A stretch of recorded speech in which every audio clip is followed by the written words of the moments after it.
Hey guys, what's going on? Dr. Mike here from Orthodox Health, and today we're going to be starting our new series of health myths versus facts. And it's going to be a big one to start, one that's been misleading people for decades, upwards of 100 years. That's right, cholesterol. That's not what you've been told. The God on the love line. You died before you died.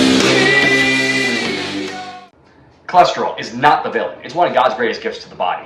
And if you stick with me, we'll get through why cholesterol and associatedly saturated fats are essential for many, many life processes and why we need to stop running from them. Let's start by clearing up a huge misunderstanding here. Cholesterol is not the bad guy. It is critical for pretty much every aspect of your life.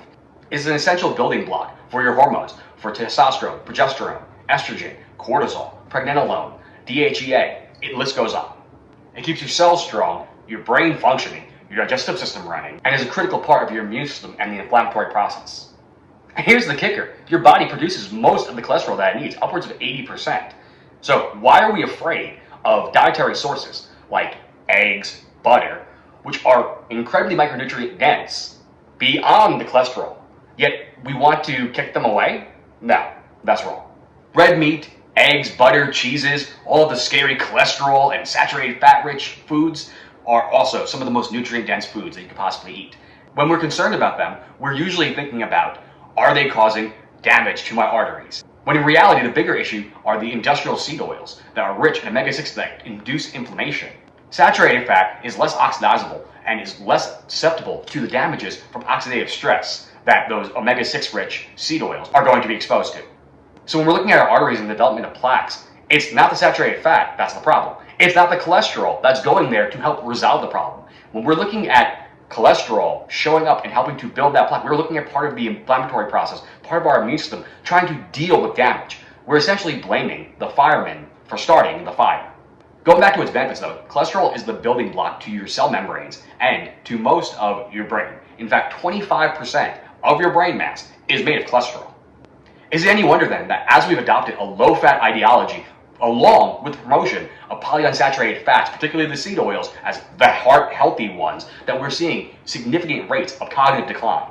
That's without even getting into the fact that statins that are prescribed to deal with the high cholesterol levels act on the same mechanism of cholesterol production that we use to produce coenzyme Q10, which is another heart-healthy aspect. So we are biting off our nose to spite our face. But beyond the simple development of memory loss and cognitive decline and the development of neurodegenerative disorders like Alzheimer's and Parkinson's, by lowering cholesterol too much, we're looking at anxiety, depression, other mood disorders, digestive issues, a poorer immune system, and hormonal imbalances. Circling back to saturated fats, we have lived for centuries, millennia even, on butter, tallow, lard, coconut oil, if you happen to live in the South Pacific. But those are the ones that are going to be protective to your body.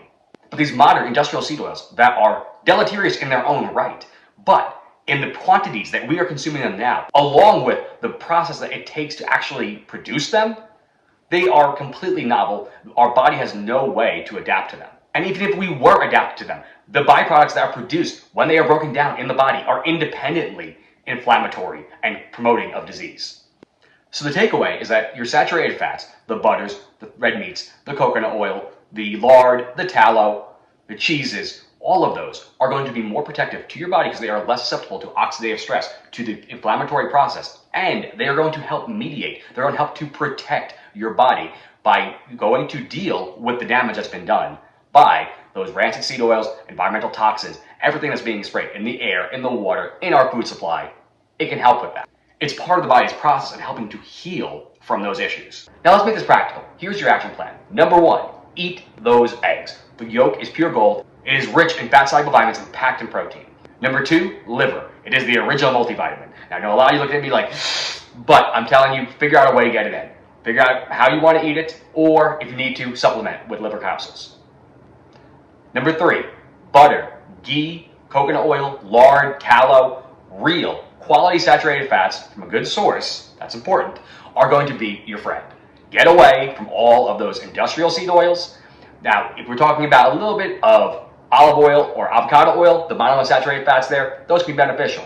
But when we're talking about the canola, the soy, the safflower, the cottonseed, the corn, even the peanut oil, get it out of here. Number 4, you're also going to want to include some quality carbohydrates, sources like fruits, honeys, root vegetables. Those can help provide the building blocks in our body to actually produce cholesterol and saturated fat. Like I mentioned before, roughly 80% of our production of cholesterol happens in the body itself from other sources, not just dietarily intaken. When we don't have enough being taken in dietarily, or we have a higher demand due to physiological stresses, we end up producing more cholesterol. So those carbohydrate sources are actually going to be the building blocks for your cholesterol and saturated fats in your body. And number 5, we're talking about getting out in the sun. Cholesterol is converted into the body, into vitamin D, upon exposure to UV light, to the sun. So getting out in the sun has a lot of tremendous benefits, but one of which is helping to take that cholesterol and utilize it for vitamin D, which will help to boost our immune system, our bone health, and a whole host of other health benefits. So here's the bottom line. Cholesterol is not the enemy. Saturated fats are not the enemy. Full stop. If you're still in the mindset of having to fear them, I encourage you to take a second look. God already gave us everything we need for vibrant health, and if we follow His design, we'll thrive. If this resonated with you, helped you out in any way, you know what you gotta do. Like, share, and subscribe. But you can also head on over to Instagram and follow me at Dr. Michael Christian and Orthodox Health. You can also find me on Facebook on Orthodox Health. And if you want to work with me, you can head over to orthodoxhealth.com. I'll also put a link down below for a PDF that can help you to optimize your cholesterol levels. But until next time, guys, this is Dr. Mike from Orthodox Health, and I'll see you in the next one.